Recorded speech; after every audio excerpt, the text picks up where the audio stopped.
What's going on, guys? It is a Thursday night. Welcome back to News 6 Weather Live. I am meteorologist Jonathan Kegges, tracking a bunch of things tonight.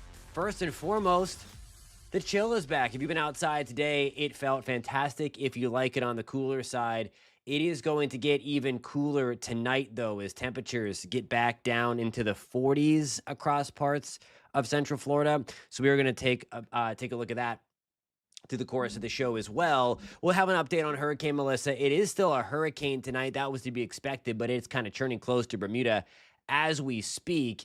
And we will continue to watch that. Again, no threat to land. We'll show you the upper level steering flow. And again, why we were bullish on nothing coming close to Florida during this current pattern that we are in. It's really cool to see how the upper level atmosphere works together. And then we're going to get into the time change. If you were watching News 6 tonight, just a minute ago, Lisa and Ginger were talking about the time change. The poll question tonight, I'm going to start doing these a little bit more. I like these YouTube poll questions. They're fun. If you're watching on the YouTube side of things, of course, also live on News 6 Plus. We'll keep on checking in on the numbers. So if you see the poll, please go vote. It's in the comment section on YouTube, and it's basically, should we keep the time change? Yes or no? You'll get into my soapbox and my hot take at the end of the show as we get into this. And then, of course, if there's time, we're going to get into comments. Elizabeth, of course, got you. Melissa, what's going on? Jody, hope you're doing well tonight. And welcome everybody who is on the stream this evening and enjoying the nice, cool, crisp night. Before we get started, I want to show you this. Now, I want to say, unfortunately, I mean, I'm glad, at least in Orlando, these are the current airport delays. I'm a nerd when it comes to airport data because that's where most of our weather sensors are. And couldn't help but notice this, that all of our weather graphics are blinking red and purple and all over the place across the Orlando International Airport. Big time delays out of the Northeast. I'll show you that weather system in just 1 second. The Orlando International Airport has an average delay of 3 hours right now. The maximum delay is nearly 12 hours right now. And this is not to do with weather. This is to do with the government shutdown. So just wanted to pass that along, that if anybody has a flight tonight or is waiting for family or friends to come in, it appears, unless something has changed or something changes, that after 10 o'clock at last check, we're not going to have an air traffic control person in the tower to bring the flights in. So a pretty ugly situation going on. Likely may have expected that now that we're so far into this, but the big delay at the Orlando International Airport, not getting flights off the ground, the ground delay is not due to weather. Where you see the purple there, Newark has the ground stop until 10:30. That is because of weather. Same at Logan, same at Reagan National. I'm not sure what's going on in San Francisco. But you see Detroit, we're looking good. Chicago, Miami, no delays there. But certainly something to monitor as we are watching, as we get into the holiday travel season. Here is our cold front. That is the system that sent Melissa packing. It is kind of sweeping it close to Bermuda, so they're getting some rough weather. It's nothing too crazy that they can handle. They're getting it on the eastern side right there, but there's the weather bringing those airport delays very, very high. It's very windy. There were nasty thunderstorms around Philly, New York, New Jersey, Boston, D.C. earlier today, and it's just going to be a mess if you have to travel anywhere, likely along the eastern seaboard, over the next couple of days. So just an early heads up there. Some weather related, some are not weather related. Okay, so let's get back into the weather stuff now. These are the current temperatures, and we are dropping fast in the Panhandle. We're at 52 in Pensacola, 57 degrees in Tallahassee. Orlando, we are at 63 degrees. West Palm Bay, we're at 70. That cooler, drier air coming in for you guys as well. 73 in Palm Bay, in Miami, I should say, and then 76 in Key West. So it's getting there, that cooler, drier air. This is what I wanted to show you guys when it comes to Hurricane Melissa. We identified this dip in the jet stream. Now, of course, models can be wrong, and that's why they're guidance, not gospel. That's what we always say, okay? But it looked like there was going to be this big dip in the jet stream. It's here. It was modeled correctly. So when people kept, and that's why I was so adamant That's why I was so feisty when people kept on saying, and you guys in the chat kept on telling me that people kept on saying that Florida was in play to get Melissa. It's not going through all that orange on the map. That is a big dip in the jet stream. That's the trough that is over the eastern third of the country. That's what's delivering us the cooler air. At the surface, it's the cold front. But it kicked it to the curb. Basically, there it is. I'll put this into motion. You see, it's just kind of forcing Melissa to the north and east toward Bermuda, but away from Florida. Again, that trough, that dip in the jet stream protected Florida. Melissa's track would have been much different and likely have gotten into the potentially East Gulf if it wasn't for that dip in the jet stream. So we can thank that. That was the water vapor imagery. High temperatures tomorrow. Look at this. Low to mid 70s in Central Florida. Some of us maybe even the upper 60s. Tallahassee, we're at 68. Pensacola, we're at 67 tomorrow. Jacksonville, upper 60s. I mean, this is great. We're running about 10 or so, 10 to 15 degrees below normal, depending upon where you are. It's crazy. A nice little blast of cool air coming in just in time for the holiday. If you're heading out trick-or-treating or anything like that, or going out with family or friends, you're probably going to want the jacket, or it might be a notch or two cooler tomorrow evening than where we were this evening. As far as high temperatures go, tomorrow in Orlando, we could be looking at the coolest Orlando that we have felt since way back in 2012. And there are indications that we may not even get to 74 tomorrow. We may stay in the lower 70s tomorrow due to the fact that that cooler air means business. That breeze out of the north is going to continue to usher that right on through the state of Florida. High temperatures tomorrow in the low 70s for highs across the northern tier of the state. Central Florida will be right around 70 along the coast. We're at 76 in Tampa. Miami back in the low 80s. Everybody is blue. That means everybody in the state of Florida is below where we should be for this time of the year. So remember a couple of weeks ago, thumbs up if you remember, we talked about the dry season starting.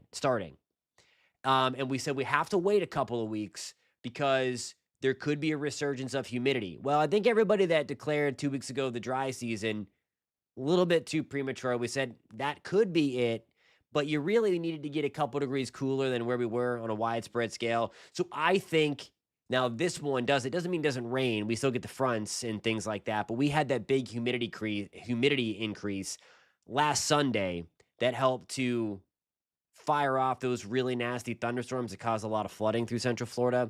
So what the dry season is when cold fronts start. The rain chances from a day-to-day basis drop significantly.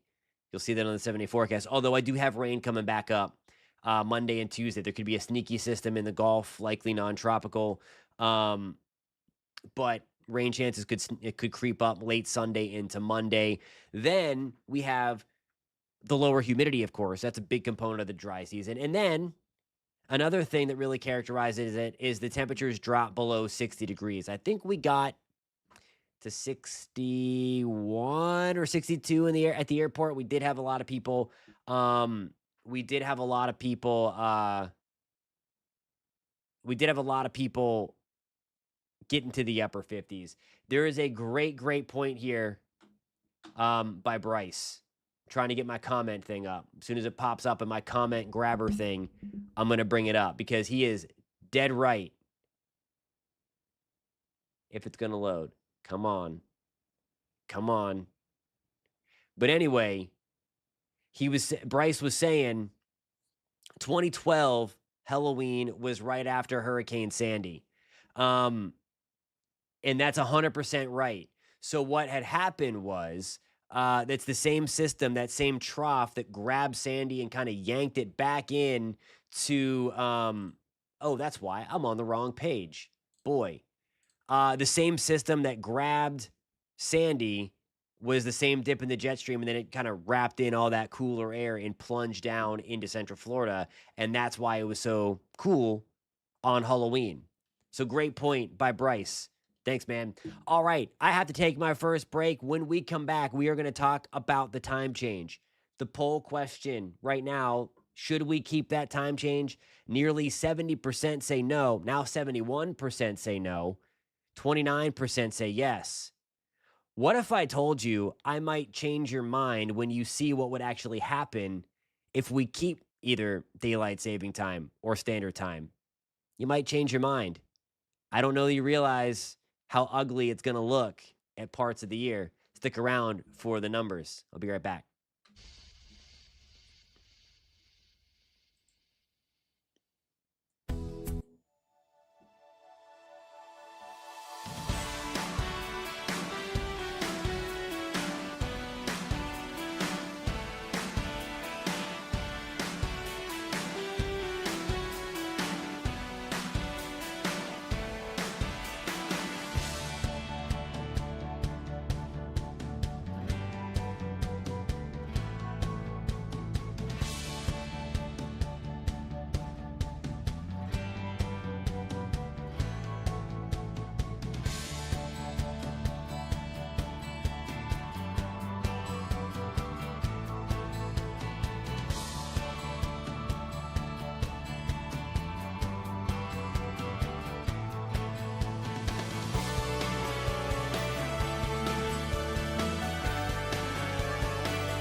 Alrighty, guys, welcome back to News 6 Weather Live at 9:30. It's 9:43. We are rolling right along. Of course, the other thing, other than Halloween, that's happening this weekend is the time change. We are falling back. Daylight saving time comes to an end. Here's, by the way, what we're going to be dealing with. Saturday night, the sunset is at 6:40. The sunrise is pretty late at 7:37. So if you notice it, it's beginning really, really dark. Really, really dark, really early in the morning, or late darkness later in the morning. Sorry. Sunday, because I started looking at Sunday, the sunset is going to be before 5:40. So we're talking about the sun going down at 5:39 on Sunday. However, the sun does come up an hour earlier now at 6:38. So if you like sunshine in the morning, that's going to be your friend. The trade-off, though, is that it gets dark very, very early, of course. So the question I posed in the poll, and it's becoming a little more split now that we're getting some more people in here. 57% is no, 43% is yes in the YouTube poll on if we should keep the time change. So here's the deal. So if we keep daylight saving time, which I believe the bill in that keeps on being brought up by in the Senate or wherever, this is what they would suggest. If we keep daylight saving time, the latest winter sunrise wouldn't be until 8:19 in the morning. That is really dark, really late in the morning. But we would keep daylight a little bit later on into the evening. The earliest winter sunset would be at 6:28. So we would keep sunshine in the evening much longer. Here's the real terrible stuff. Who likes to be outside in the evening during summertime? Anybody? Show of hands. If we stayed on standard time, this is where it really bites. Summer sunrises, the earliest one is at 5:27 in the morning. So now when you're talking about the really late stuff, if we kept daylight saving time, if we stayed on standard time, you're going to start getting light creeping through the windows before 5 a.m. That's not cool. And then the evenings, if we kept that, you're talking about the sunset in the summer at 7:27. So, I mean, it's going to start getting dark before 7 o'clock in the summer, and that's the latest sunrise.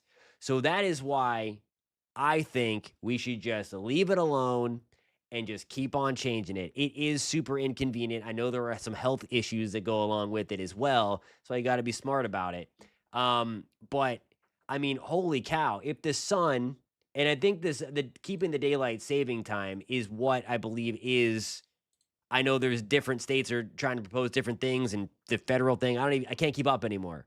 But that's what we have. If that's what they're proposing, the sunrise in winter isn't until 8:19. That's crazy. That is crazy. So that's just my 2 cents on that. But again, the big deal, the big news is that starting this weekend, the sunset is going to be way before 6 o'clock. All right, there's the latest on Hurricane Melissa. Oops, my mat jumped. Still a Category 2 hurricane as it moves by Bermuda. The core is staying off the island just barely, but they are missing the worst of the wind, so that's good news. Now the pole is split 50-50, by the way. So that's the latest on Melissa. It's probably the last time we talk about the hurricane. There is a shot that we get impacts in Newfoundland. I'll show you the latest track on this.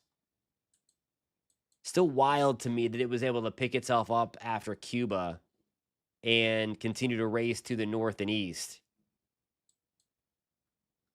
So parts of Newfoundland are in the cone, remain in the cone for some potential impacts from when it comes to Melissa.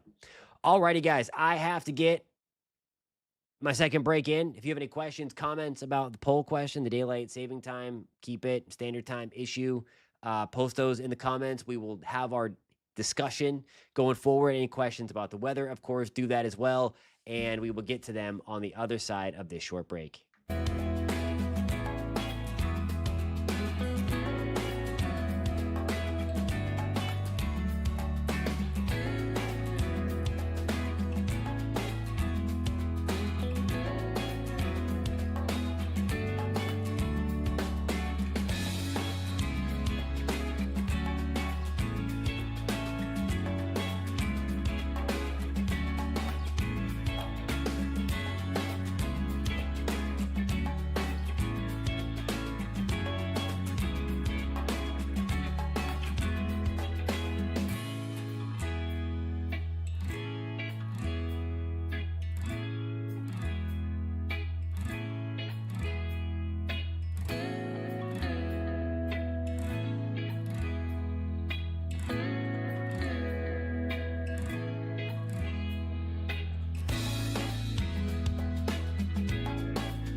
Alrighty, guys, we have a couple of minutes left. Post in the comments what you want to talk about.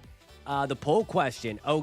We have 29 votes, 28 votes. Went from 29 to 28. It was at an even 50%.